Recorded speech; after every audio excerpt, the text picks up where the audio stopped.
Pimpinan balik yang saya hormati,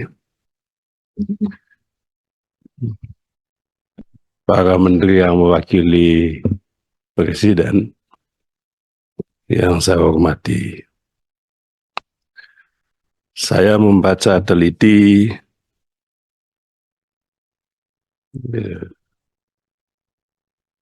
usulan prolegnas tahun 2025.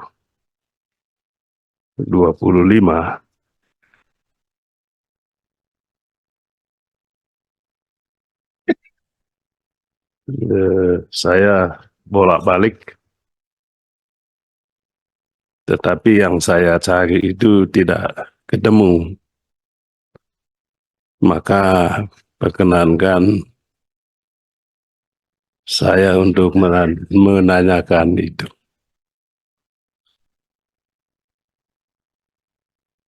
Saya tanya kepada pemerintah,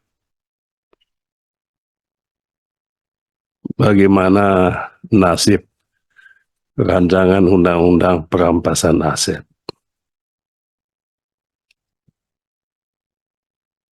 Tidak ada di sini. Apa memang tidak dimasukkan? Atau sudah dimasukkan tetapi tidak dicantumkan di sini? Ya. Mengapa saya menanyakan ini? Sebab semalam saya baca bolak-balik buku yang ditulis oleh Bapak Presiden kita, Presiden Prabowo. Buku itu tentang paradoks Indonesia. Saya membacanya bolak-balik.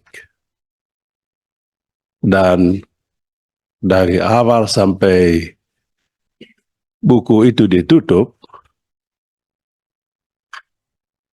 semangatnya adalah semangat beliau, kegelisahan beliau tentang korupsi yang sudah merajalela.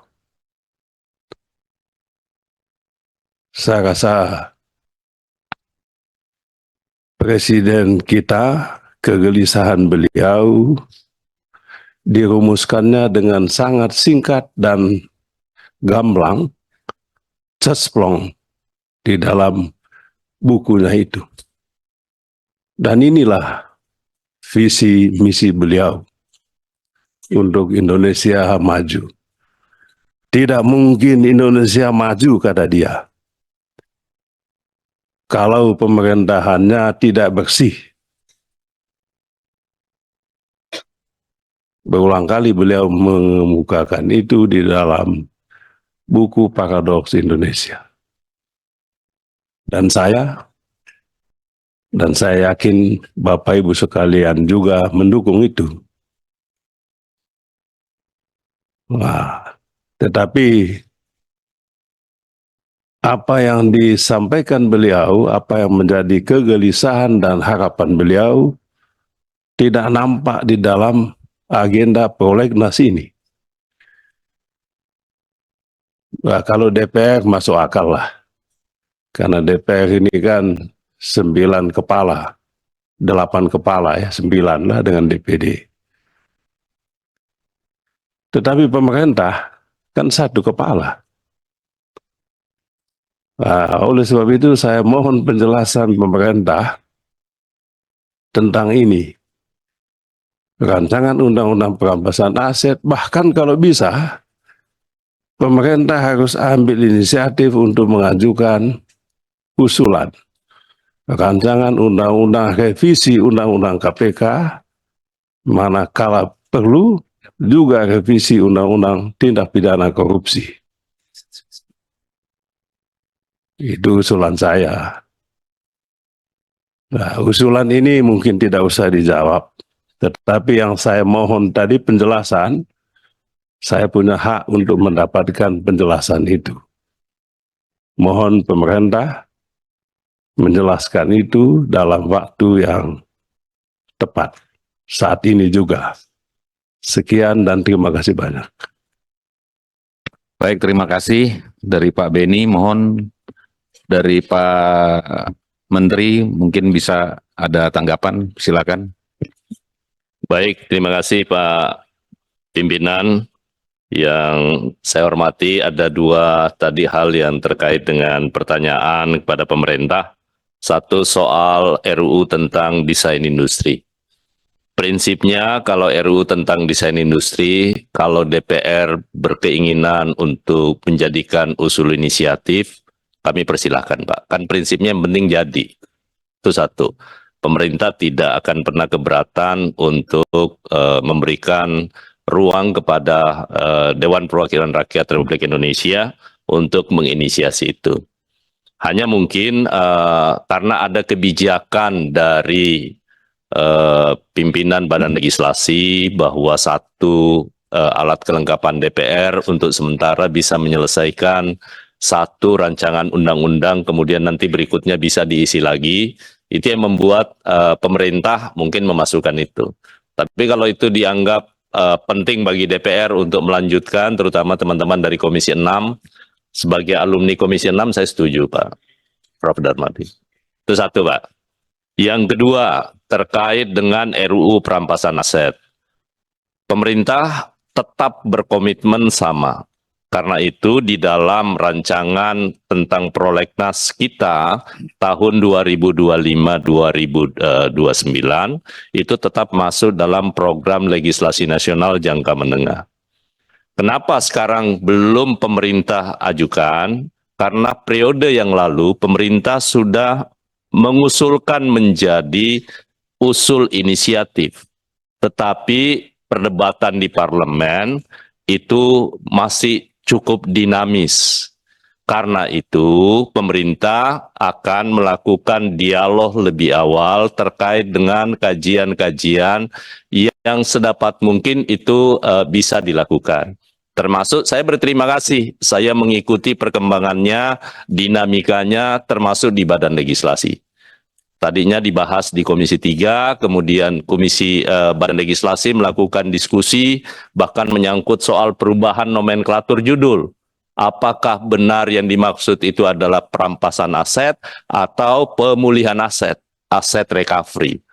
Nah, karena dua saham kita masing-masing kan 50% nih. DPR punya saham 50% sebagai lembaga pembentuk undang-undang sesuai amanat konstitusi. Pemerintah juga saham 50% dalam pembahasan. Sedapat mungkin daripada kita hanya gagah-gagahan mengajukan satu rancangan undang-undang, tapi pada akhirnya publik tidak mendapatkan hasilnya. Nah, sejak ini saya sampaikan sekali lagi bahwa ini akan kami bicarakan dengan pimpinan DPR, kemudian pimpinan AKD, kita diskusikan bersama mana yang paling terbaik. Intinya RUU ini menjadi kebutuhan kita bersama. Apalagi sesuai dengan kebijakan Undang-Undang 12 tahun 2011, dulu kita hanya boleh melakukan revisi prolegnas 2 kali dalam setahun. Sekarang setiap saat boleh, yang penting DPR dan pemerintah sepakat. Kalau ternyata besok kita sudah ada kesepakatan awal, baik dari sisi judul, kemudian juga mungkin substansi yang selama ini menjadi perdebatan-perdebatan itu bisa kita diskusikan lebih baik, maka secepat mungkin kita akan mengajukan itu. Termasuk usulan yang terkait dengan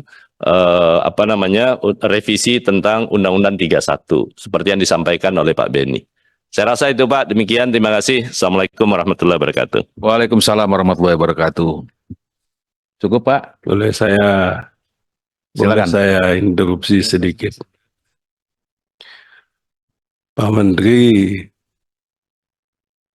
saat ini kan posisinya mewakili Bapak Presiden. Posisi pemerintah. Bukan ketua balik lagi. Oleh sebab itu, tentu tidak perlu pemerintah ikut-ikutan cawe-cawe ke soal teknis di parlemennya, balegnya. Kalau soal di balik itu soal kami di sini. Yang saya tanya tadi, pemerintahnya, kalau undang-undang tipikor kan ada. Saya baca ini. Nah, makanya saya tanya, mengapa pemerintah tidak mengajukan itu? Rancangan undang-undang perampasan aset. Ajukan dulu. Soal pembahasannya di sini, itu kita di sini duduknya. Wong belum diajukan kok sudah dibahas soal ini. Saya rasa pemerintah harus ambil posisi yang jelas, sebab kami juga ketemu masyarakat, dituduh juga oleh masyarakat, oh DPR yang tidak mau. Kenapa DPR tidak mau membahas itu? Kami bilang ya, bukan DPR tidak mau membahas, pemerintahnya belum ajukan. Kalau memang ajukan, sudah diajukan, kapan diajukan itu? Kalau ada, tertulislah. Umumkan itu. Jangan kita main ciluk bah. Bilang sudah ajukan, padahal belum. Bilang DPR yang tidak mau bahas loh. Barang aja nggak ada, apa yang mau dibahas? Ya tentu ya. Pak Menteri yang punya presiden ya tentu. Saya hanya tadi karena semalam saya baca buku itu ya saya senang sekali, tapi saya lihat di sini kok enggak ada ya, makanya saya nanya. Kalau memang tidak diajukan ya udah, kita gembira juga. Kalau memang begitu. Itu saja Pak Ketua. Jadi kita tidak ada yang ini ya. Simpel aja, Pak Menteri bilang aja ya enggak usah diajukan, atau mungkin tidak tepat waktu atau apa ya udah. Sekian dan terima kasih. Iya Pak. Mungkin Pak Beni, perlu terima kasih. saya sedikit ya Pak, Ya, karena kan ini isunya sensitif. ya. Tadi beliau menyampaikan bahwa Undang-Undang Tipikor kami masukkan. Nanti silakan dibaca bahwa pemerintah komit mengusulkan itu ada di daftar 40 RUU yang kami ajukan, dan Undang-Undang Perampasan Aset itu ada di urutan kelima. Ya, supaya jangan bolanya menjadi liar gitu loh. Saya rasa itu. Makasih. Download Tribun X sekarang. Menghadirkan lokal menjadi Indonesia.